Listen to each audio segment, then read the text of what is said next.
Isso aí, galera, estamos com mais um Saia da Matrix na área. Hoje, gente, eu vou voltar a falar sobre macroeconomia e vou tentar dar uma abordagem um pouquinho diferente. Eu tenho recebido muitos pedidos para que eu tente simplificar ainda mais a forma como eu apresento os conceitos aqui sobre macroeconomia. Eu gostaria de dizer que eu já tento simplificar. Eu tenho medo de tentar simplificar demais e acabar produzindo um erro através da minha simplificação. Mas mesmo assim eu vou tentar falar um pouco de maneira mais simples para que todo mundo consiga entender. E como sempre, eu vou deixar aqui nos links a minha série de macro, aonde que se você acompanhar todo o desenvolvimento que eu venho fazendo ali, também vai facilitar o seu entendimento quando eu for falar de economia aqui no canal. Então, pessoal, antes da gente começar, eu quero lembrar todo mundo para deixar seu like, para compartilhar esse vídeo e se quiser me ajudar mesmo, acessar o link do Apoia-se, que eu vou deixar aqui embaixo na descrição, que é uma maneira de colaborar para que o Saia da Matrix continue produzindo conteúdo progressista aqui no YouTube. Então, gente, esse vídeo hoje eu vou falar sobre a teoria quantitativa da moeda. Um assunto que é fundamental para que a gente entenda o centro do debate político e econômico que estamos tendo hoje no Brasil.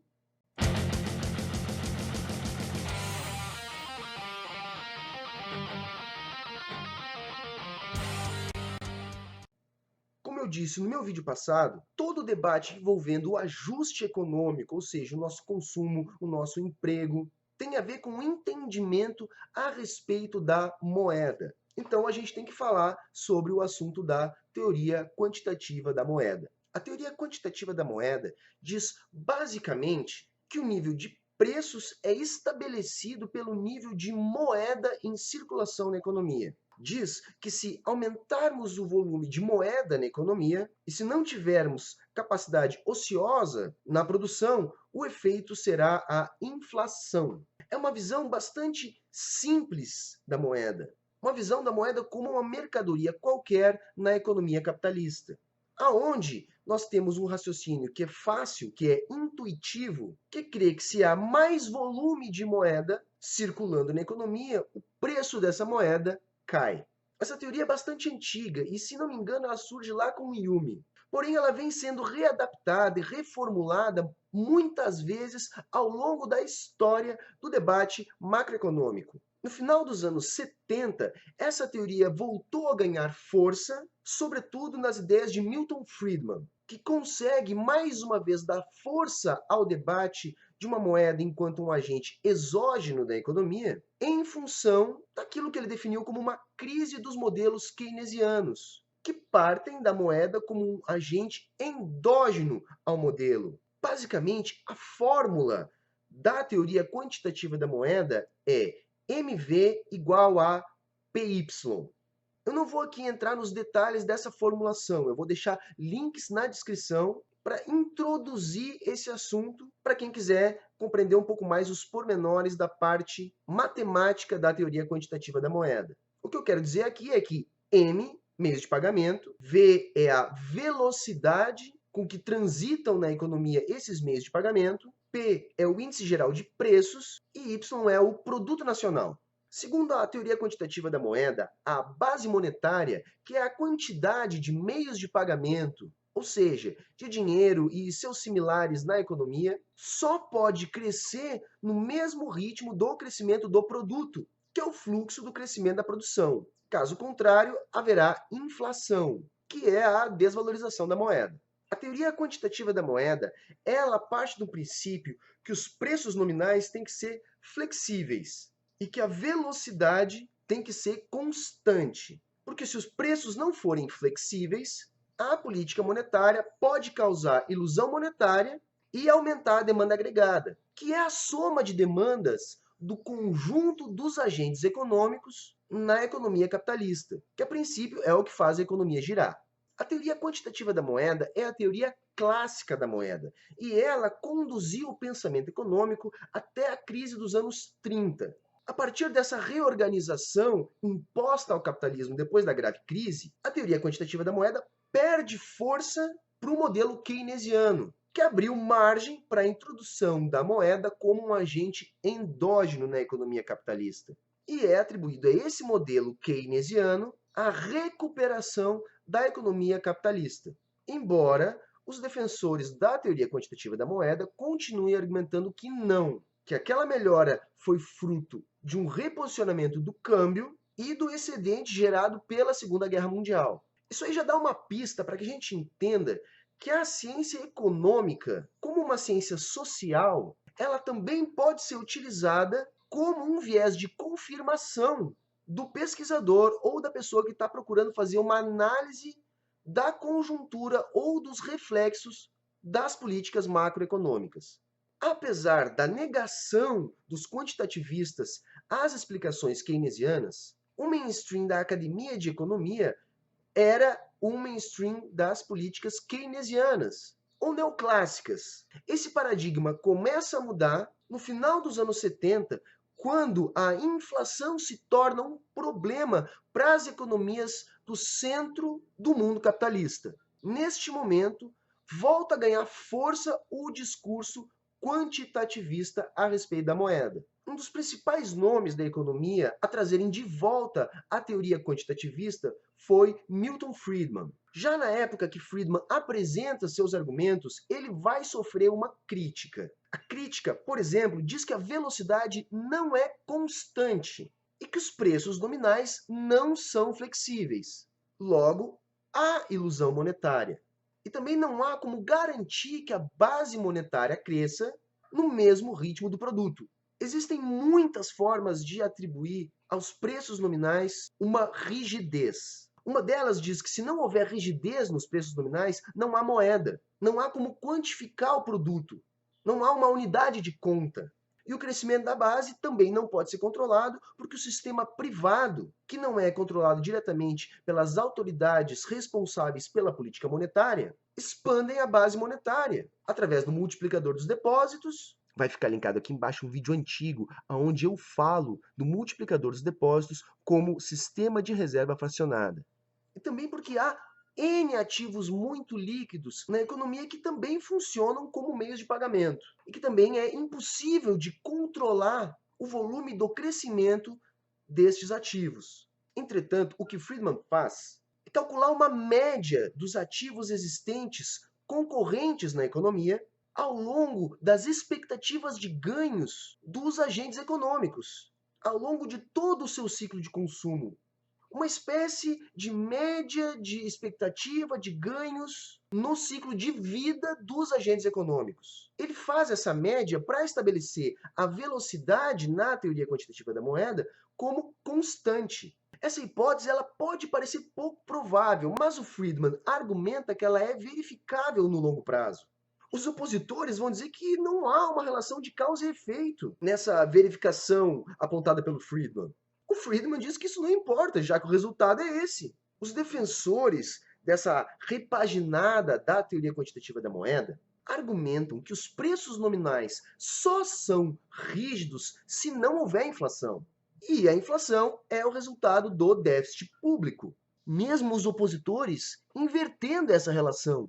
Os opositores dizem que a TQM só se aplica se houver alta inflação, justamente porque os preços nominais tornam-se flexíveis. Os preços tornam-se relativos e a moeda deixa de servir como uma unidade de conta. Logo, aplicar a teoria quantitativa da moeda numa economia sem inflação não funciona. Ou seja, os opositores à teoria quantitativa da moeda dizem que os defensores invertem a relação.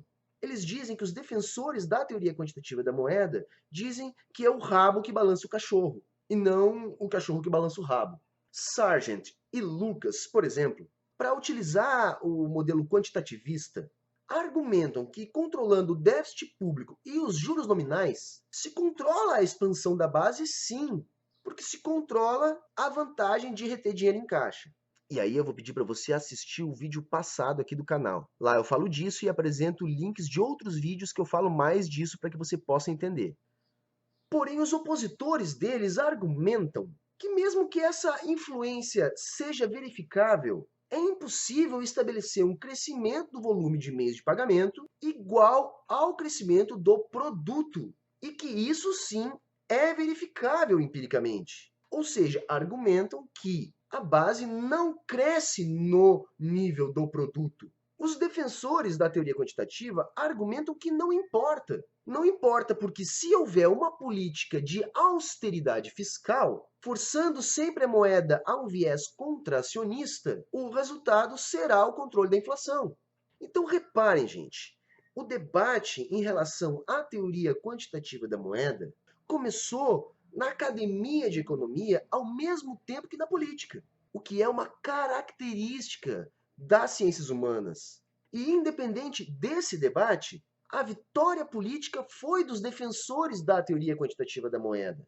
Isso foi materializado nas eleições de Margaret Thatcher e de Ronald Reagan, que vão ser assessorados por economistas que acreditavam nessas ideias. E a partir daí, então, as políticas monetárias dominantes vão deixando de ter o modelo keynesiano e vão se adaptando ao novo modelo quantitativista.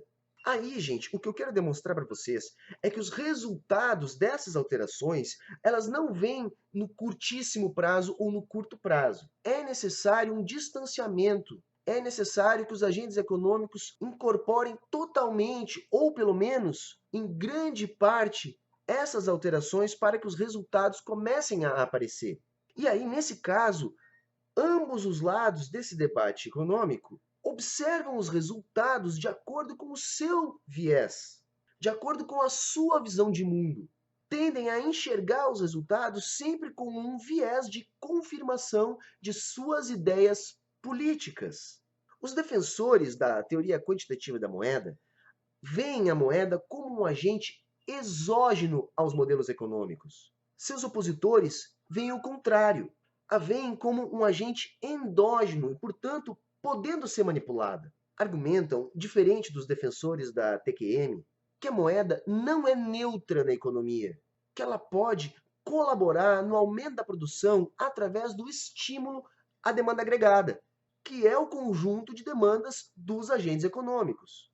Os defensores do quantitativismo argumentam que os resultados esperados foram obtidos, que houve controle da inflação e crescimento econômico, ainda que pequeno, mas segundo eles, estável.